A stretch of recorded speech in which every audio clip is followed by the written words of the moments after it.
Welcome to Whores Talk Horror. We're not really whores. We just like wordplay.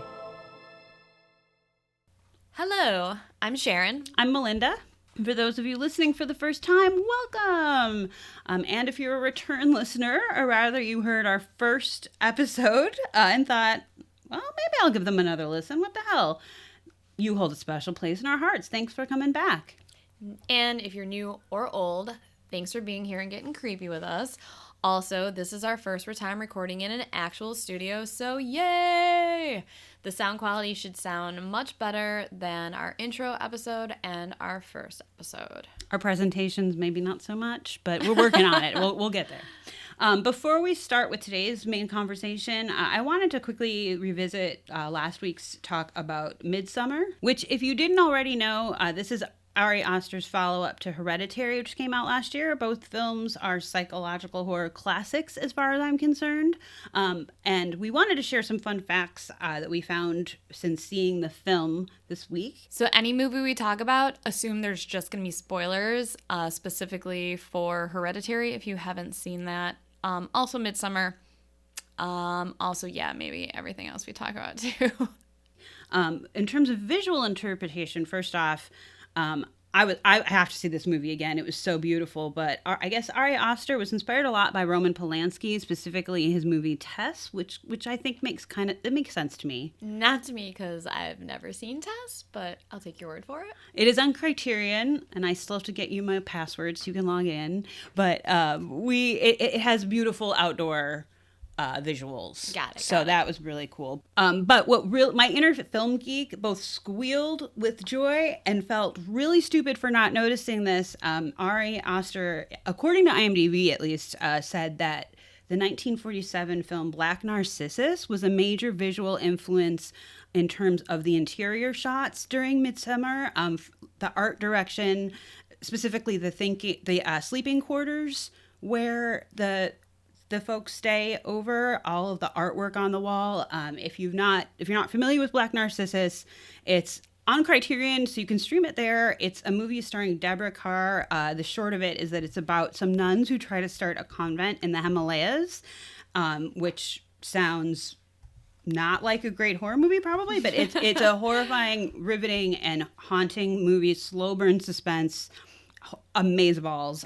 When my parents and I watched it, I have the Blu-ray, and we were watching it just fine. I was recovering from sinus surgery, and then this one moment at the end, all three of us, no kidding, like jumped up and screamed out loud in my living room. And we're a sci-fi horror fan family. Like, we don't scare easy. I can't recommend this movie enough. And if you see it, you will definitely recognize the art influences from the Himalayan interiors in MidSommar. All right, so I'm definitely going to have to borrow this from you because I do appreciate a good slow burn movie.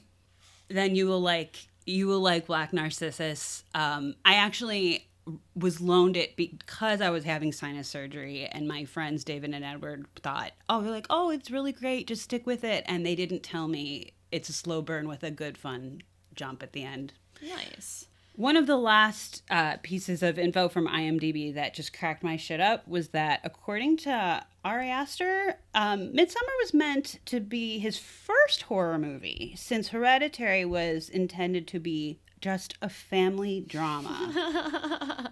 Just a family drama, I thought that was really, really funny. Right? We can all relate to that one time. I know. That you drove your sister home from a party and accidentally knocked her head off with a... what was it?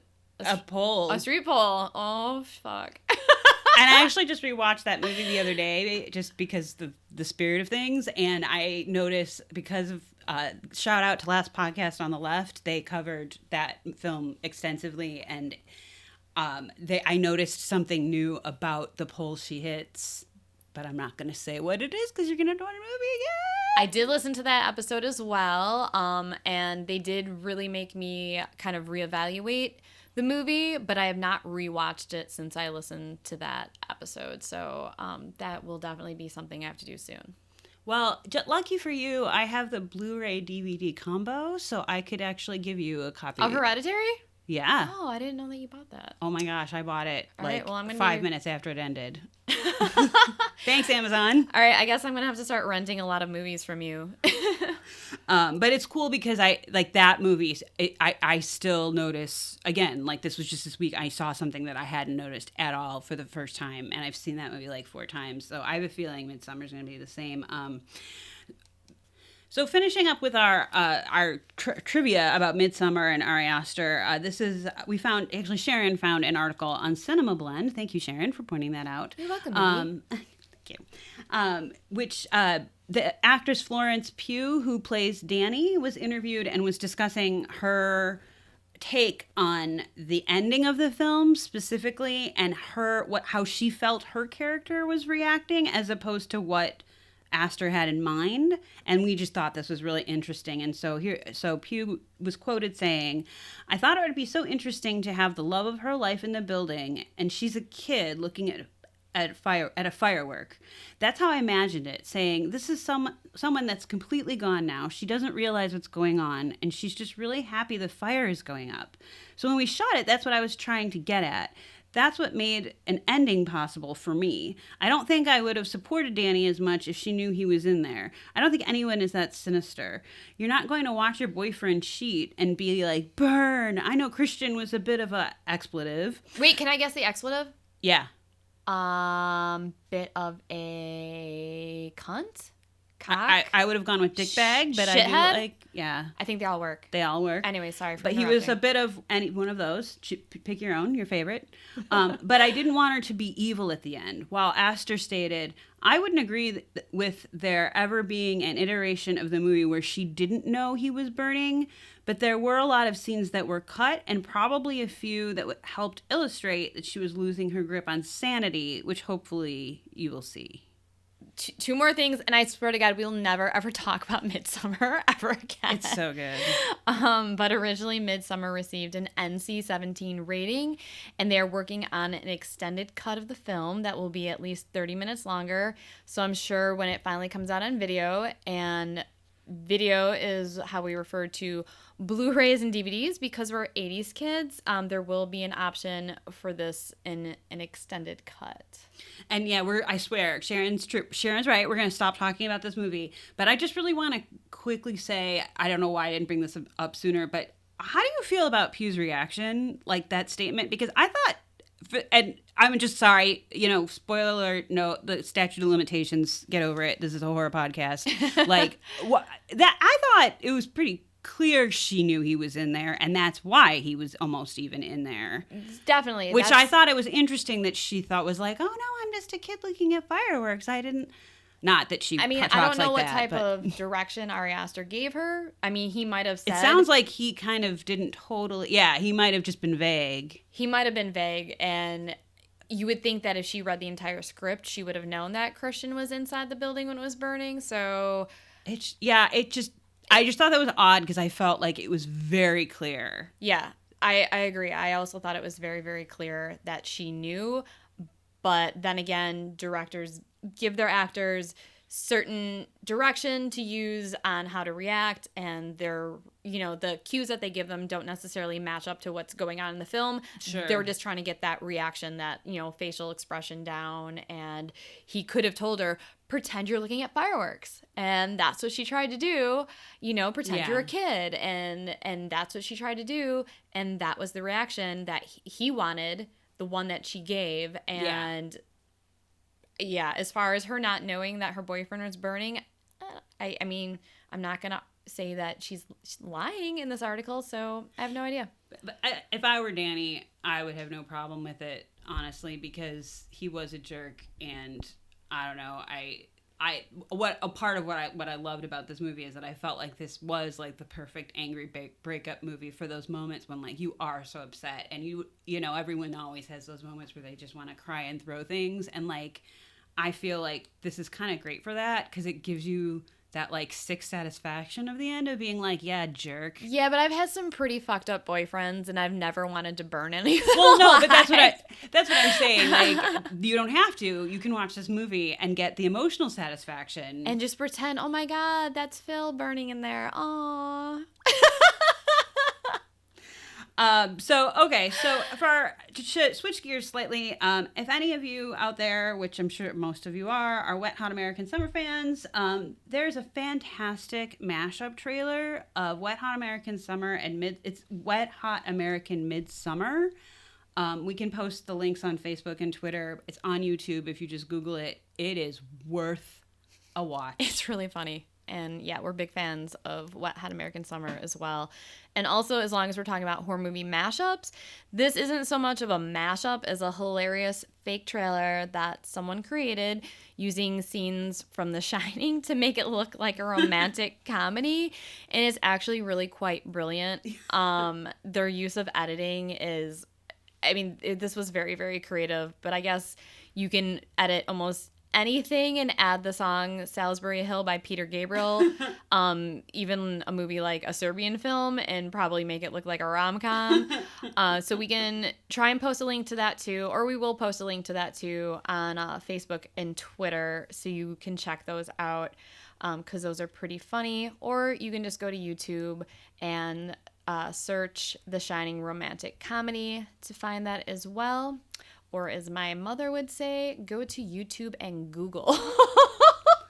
I have a coworker who actually said that to me once. Really? Oh, was she an older I refuse woman? to give any further detail in public.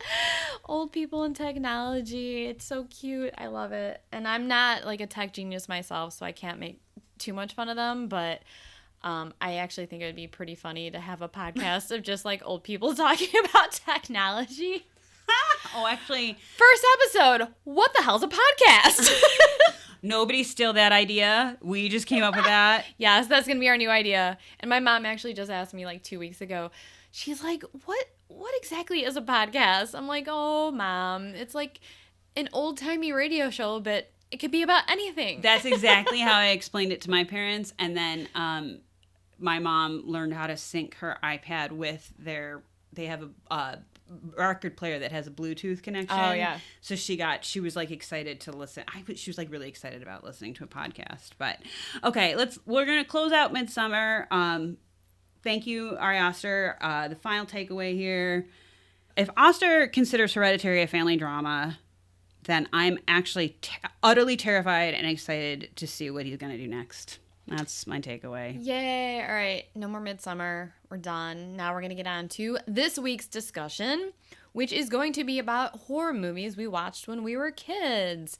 Because I'm sure most of you that grew up in the 80s, probably 70s as well, you know, a lot of latchkey kids. I know I was a latchkey kid. Didn't have a lot of parental supervision.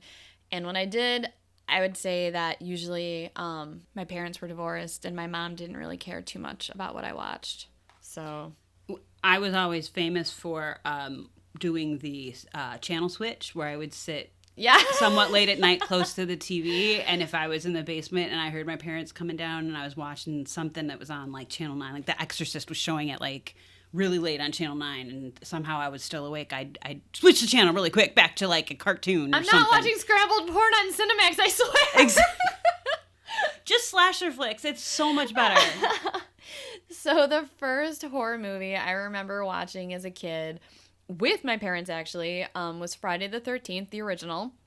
I was probably only about 6 or 7 years old, and I didn't watch the whole thing, but I do remember vividly watching the ending of this movie with my parents and seeing Mrs. Voorhees revealing that she's the one that's been killing everyone and she was hunting down that girl. And then the two scenes that I remember most are when Mrs. Voorhees gets her head cut off with a machete.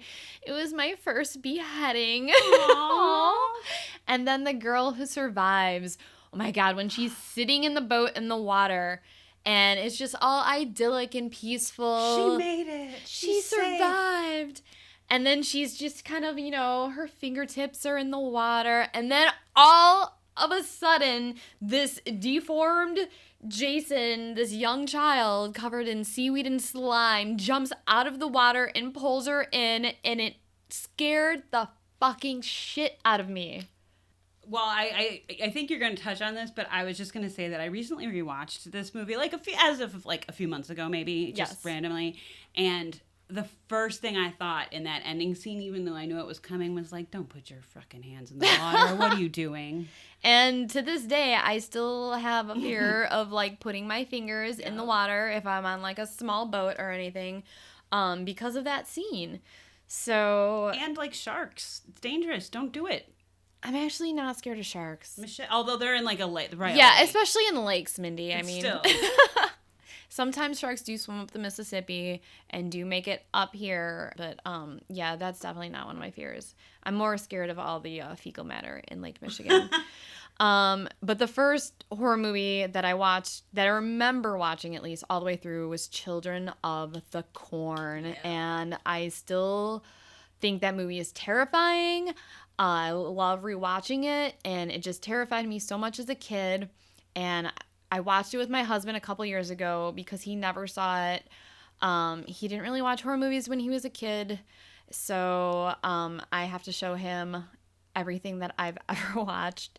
And he didn't think it was scary. I don't know how he did not think it was scary. I should have made him watch it alone in the dark and then go for a long walk in a cornfield afterwards.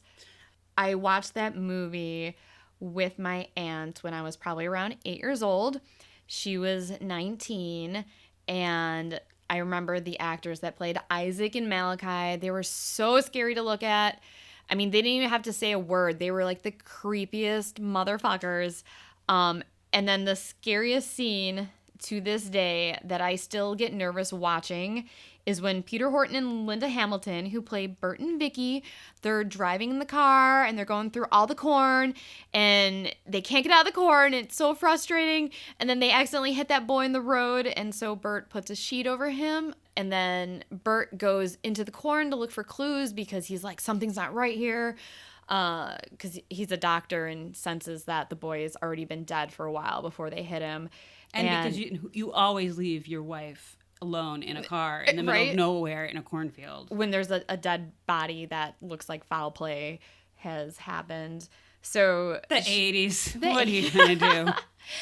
So then Linda Hamilton's character, she like gets out of the car and starts slowly walking over to the boy and kneels down in front of him to say that she's sorry. And then all of a sudden he like jumps up and he reaches for her.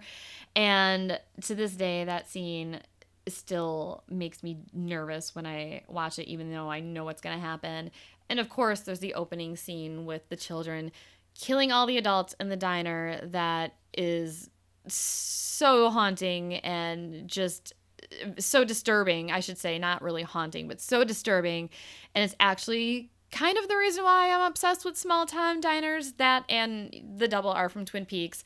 But there was always this diner in Wisconsin that was near this resort that we stayed at when we were kids. And I used to love going there just because it reminded me of the diner from Children of the Corn. I was just going to say that. And I clearly, as you're talking about this, I'm going, oh my God, I really need to rewatch this. Because I have seen this a bunch, but it's been years. But the very first thing that comes to mind whenever anybody says Children of the Corn is Malachi standing in the middle of the road going, Outlander! Because he's got that big face and that big mouth. And yeah. And I think that the guy who played Isaac, that actor, like they made tons of horrible sequels. Yeah. And I think he kind of like made his living playing Isaac. Just doing those. Yeah. And I mean, cheesy horror movies, if he gets he's never really going to get the romantic lead in a movie, to be fair. So, oh, poor Isaac. But anyway. Yeah, after the movie, I remember my aunt who, she was so mean to me when I was a kid. She was like, I have to mail a letter. You want to come with? And I was like, okay. So we're walking like 2 blocks to the mailbox. It's completely dark out, and it's, a nice summer night. And every time a breeze came and like blew through the bushes, she would stop and grab me and be like, oh my God, did you see that? And I was like, what?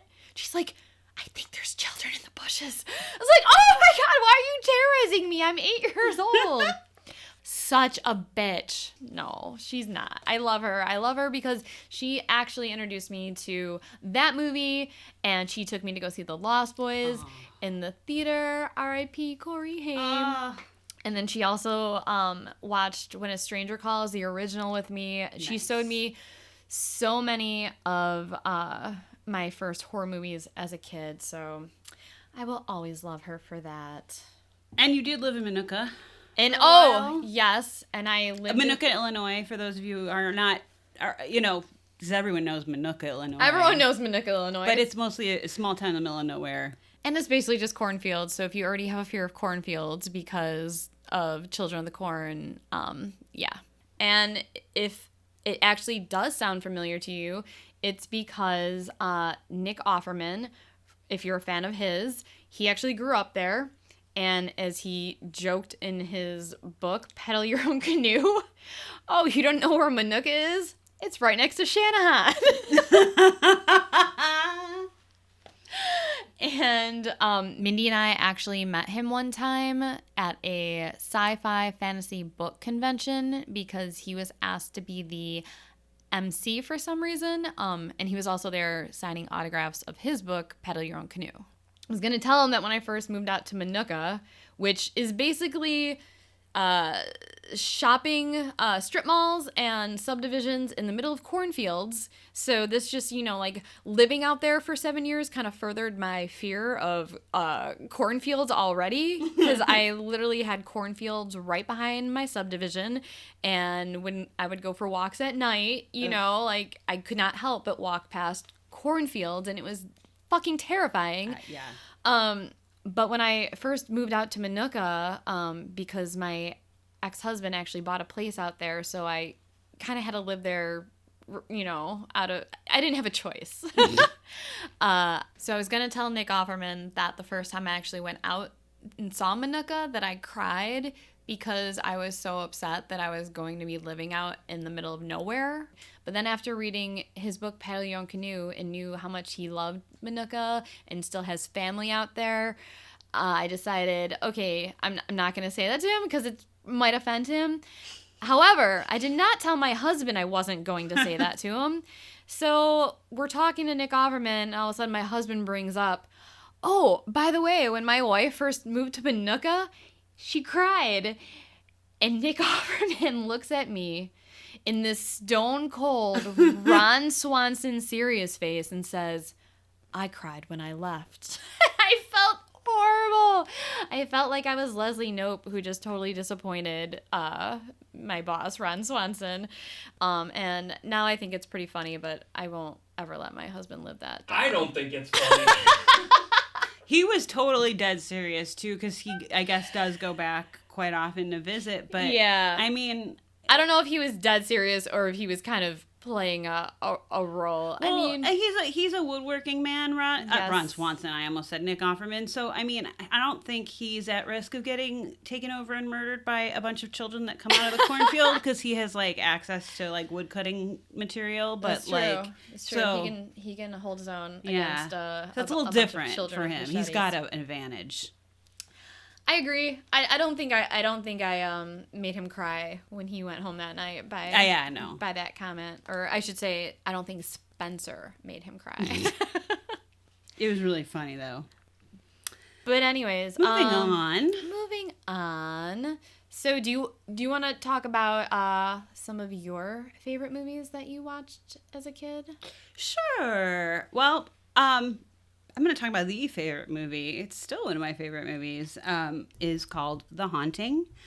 It was made in 1963. Please don't confuse it with the piece of shit 1999 remake. With all due respect to those involved in that movie, it was terrible. We were not even going to talk about it. But The Haunting is based on the book The Haunting of Hill House by Shirley Jackson, who is she is my favorite writer of all time. But it's considered one of the scariest books. Like Stephen King actually refers to it and actually references it in a lot of his work. I've noticed, which is kind of funny. His son does too, which is cool.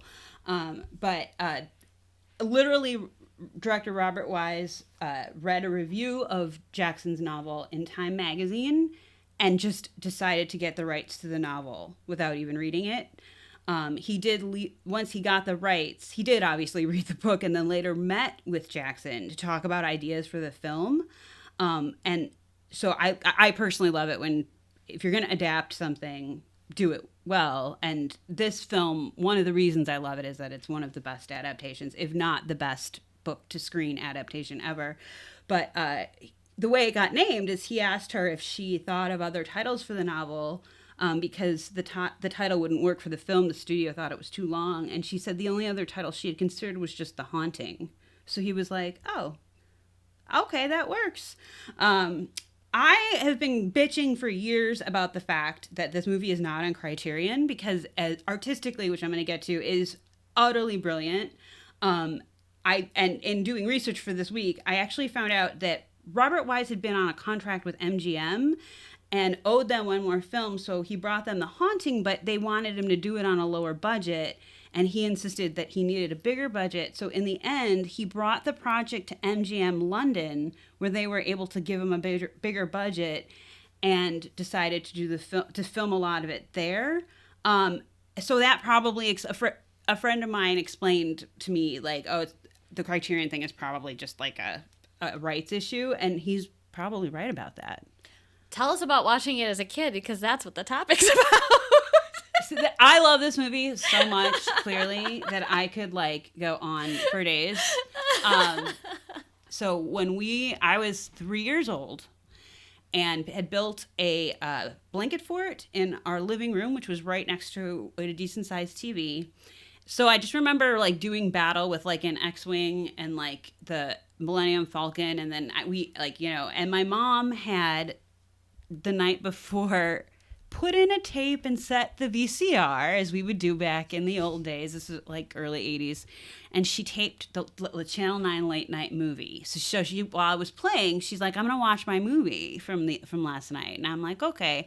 And I wasn't really paying attention because, I was 3 years old. It's in black and white. And what I'll explain later, when one of the things I love about the movie is you don't see a ghost, really.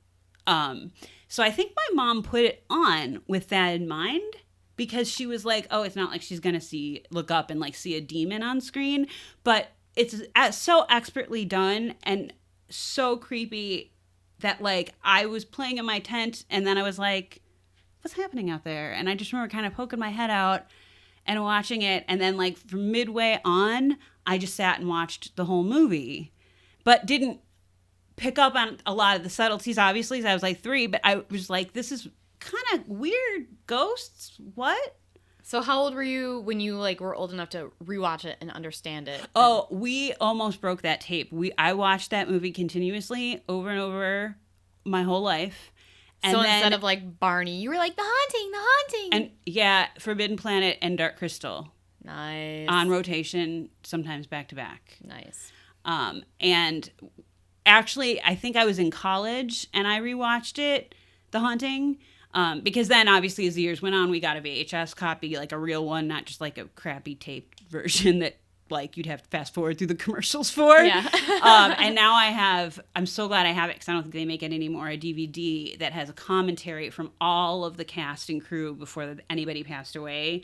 But I was, I think, in college when I watched it again, and Shirley Jackson as a writer is very focused on like social mores, and she's very into the paranormal, and the psychological, and what society expects of gender and all that kind of. Those are common themes in her work. And there's the script.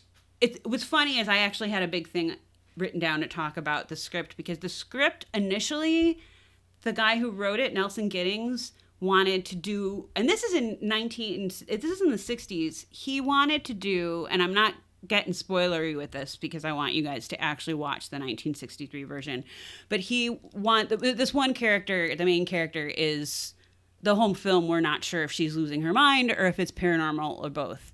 And yeah, I was gonna say, I just watched it Friday because I knew you were gonna be talking about this movie, and it's been a couple years since I've seen it, and this was my third watch.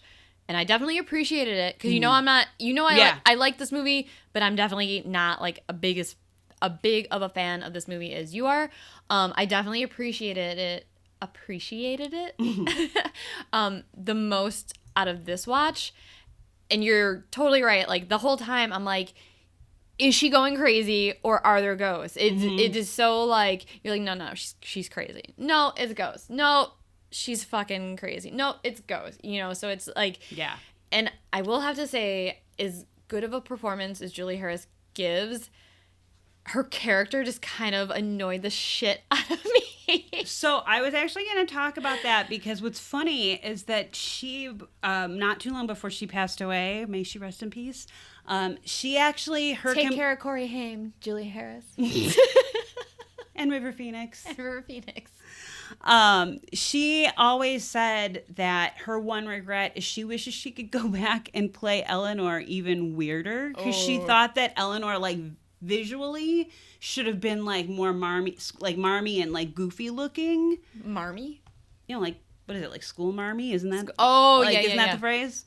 So that was like her regret. She actually thought she should have been weirder. Wow. Right. I know. And I was like, I think girlfriend's doing okay for herself as it is.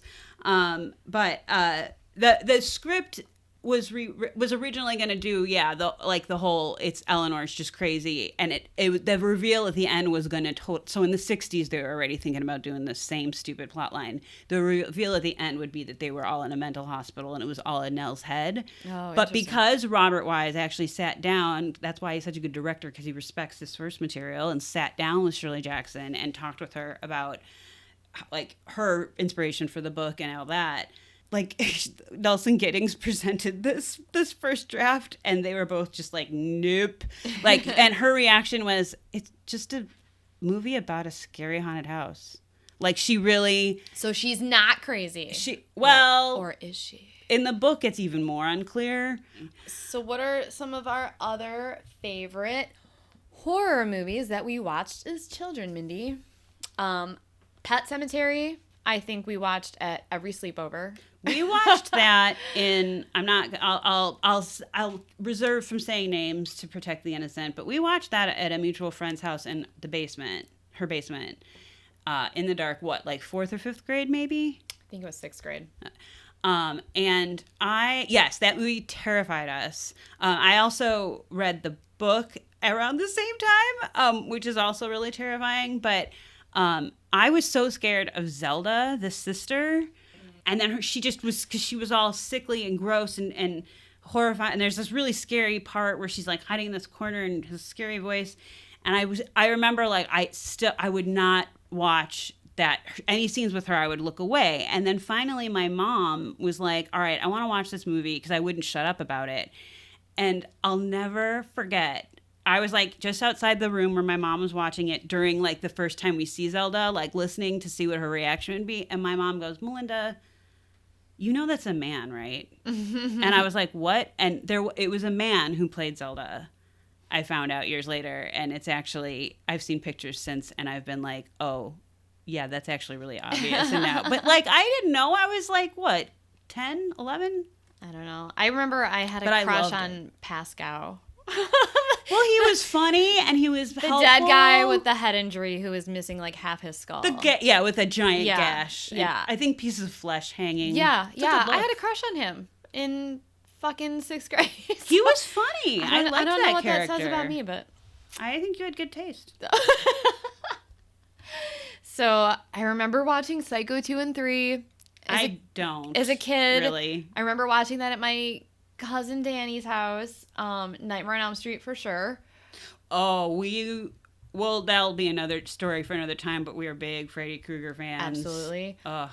Poltergeist, definitely. And when Mindy and I were little, one of the games we used to play was Poltergeist. And you know how in the 80s TVs pretty much only came in 2 sizes? They were like extra small or extra large, and you either had like that little TV set that sat on your kitchen counter, or you had that, big TV that was like roughly the size of like a smart car that like sat directly on your living room floor and weighed 1,000 pounds. Well, in Mindy's basement, she had one of those smart car TVs, and we would put it to an off channel so that there was just snow on the television set, and then one of us would be Carol Ann, and we would sit on the floor in front of the TV with our hands touching towards the screen, staring at the television, and then the other person walks slowly and creepily up behind the person playing Carol Ann, and then when we would reach them, we would put our hand on their back, and then Carol Ann would turn around and say, "They're here," just like she did in the movie. And then I think the person that played Carol Ann, they would go like hide in the bathroom or like the laundry room or something. The other side, the unfinished part of the basement. The unfinished part of the basement, and we would like throw them like a jump rope or a string or something, and they would like tie it around their waist. I forgot about that. We did that. I forgot about the rope. And then we would like pull the other person back from like the other world, the spirit realm, and then we would just switch, and then it would be the other person's turn to be Carol Ann. I also at one point randomly saw a troll, the original troll, which I do very vaguely remember at this point. But we would play that game too. It wasn't as nearly as inventive as Poltergeist, but that movie also involved a blonde girl that got kidnapped. So go for it. One of us would be the troll, quote unquote, and then I had a She-Ra mask, like old school. I'm so proud of that. And so whoever was the troll would wear the She-Ra mask and hide. And then the other one who wasn't would be looking around. And then the troll would jump out. Where's the troll? When the other person was really close to finding them and scare the shit out of them. And this was pretty much what we did when we hung out together. Find different ways to scare the crap out of each other. And that was good fun. It builds friendships. It builds character. We got yelled at by my mom a few times because we would get into it, and I remember my mom being like, "What are you doing down?" Like she wouldn't even come down the stairs, but just from the top of the stairs. We're playing Psycho Killer. Leave us alone. Basically. So I want to give a shout out to @lady.cult on Instagram, who we follow, and she posted a short little clip from the movie Saturday the 14th on her Instagram feed. And I totally forgot that this movie even existed. Yeah. So thank you so much for posting that. And also thank you to Jason Abaddon, hope I'm pronouncing that correctly, for letting us know that this is available to watch on YouTube, because I loved this movie as a kid and I need to rewatch this movie. I totally forgot it existed too, and I would love to rewatch it. Thank you, both of you. That's awesome. Yes. And just a couple other movies quickly. Jaws, Fright Night. Fright Night was like a staple in my house. And my aunt that was like the same kind like yours, who would like the bad let me influence watch aunt. the scary movies when mom and dad weren't home. Yeah, I watched that with her. She like was crazy about the vampire guy, and I have to say the remake, and he was the guy from he does the voice of Jack Skellington from Nightmare Before Christmas. Chris Sarandon. Yes, he's also the bad guy in Princess Bride. Yeah. But he's also a sexy vampire in Fright Night. And I have to say, I honestly thought the remake was pretty good. Oh, that's liked it. David Tennant and Colin Farrell? Yes. Okay. Who was great. And then David Tennant, they did a different take on the old man ghost show, but it was perfect. And he was fantastic. And then, of course, the Russian actor who's Anton Yelchin, poor sweetheart. But I love him. He's hanging out there with everybody we just mentioned. Phoenix. Julie Harris is making them all tea, hopefully. But yeah, it was actually a pretty good remake. I kind of recommend it. But the original's always the best. It's always the best. Once Bitten with Jim Carrey. Like a young Jim Carrey. Yes, I remember watching that a lot as a kid. Yeah. The Lost Boys, obviously. I'm so jealous, Sharon. Do I need to mention Corey Haim again? And Corey Feldman. I love Corey Feldman. Yes. Sorry, Sharon, I just interrupted you, but I'm just so jealous because Sharon was in California, 2 years ago, and texted me a picture of her on the beach. Where the big carnival is on the Lost Boys. I was so mad and jealous, but awesome. Yes, Spencer. Thank you for raising your hand. You're welcome. Just to jump in, this is sort of slightly off topic, but Wizard World Comic-Con Chicago 2019, August 22nd to the 25th in Rosemont, Illinois, will have, among others... Corey Feldman? No. Shut up. Dean Cain. I don't know if you care. No. I'm just reading. I mean, yes, we do. We love you, Dean Cain. Lou Ferrigno, Jason Momoa, Henry Winkler. Oh my God, yes. I want to meet Henry Winkler. I love him. And Chris Sarandon. Oh, okay. We might have to go to that because I would love to meet Chris Sarandon, and I fucking love Henry Winkler, especially. You don't watch Barry, but we've been watching Barry. I know, I heard it's good. I want to watch it. And that show's fucking amazing. I wouldn't read them at Wizard. There's more. Yeah? George Wendt and Carrie Elwes. Oh, we just watched Carrie Elwes in Stranger Things. I thought Season that 3. was him, and I forgot to check, and I was really tired because I've only seen 2 episodes. It's totally him. I'm really glad he lost some weight. I'm sorry. Well, let's not body shame people, Melinda. No, but he looked like unhealthy for a while. I was kind of worried about him, and he looks healthy again. Oh, okay. Well, we want everyone to be healthy. Anyways, Clue. I don't know if we can consider that a horror movie, but it kind of scared me when I was little, so I threw it in there, and it's one of my fucking faves. It's a mystery. So there's mystery involved. There's murder. I would just like to say that a friend of mine recently, I actually got this on Blu-ray for like $5 from Amazon, but there are people in this world who still have not seen this movie, like of our contemporaries. And a good friend of mine that you also know was like, what are you talking about? They made a movie out of the game Clue. And I was like, I think you need to leave my house. But instead I made him watch it. And then at the end, he actually was like, I kind of want to rewatch it and like really try and follow it. Because I'm like, yeah, because they're legit because they have the 3 different endings. Yeah. Like it's well done. But yeah, that movie, it bombed in the theaters. Yeah, I know. It doesn't have good ratings, but it's the greatest movie ever. It's so quotable. The cast is ridiculous. Yeah. Madeline Kahn. All of them. Tim Curry, Madeline Kahn, Martin Mull, Flames. Christopher. Flames from the side of my face. Anyway, yes, I would keep Clue on this list. Christopher Lloyd. There we go. Creepshow. Oh, I haven't seen that in forever. The beetle one where he like would catch all the beetles and like make them into like a shake and he drank them. Oh my god. Well, I don't watch bug stuff, you know that. So I just fast forward to that part.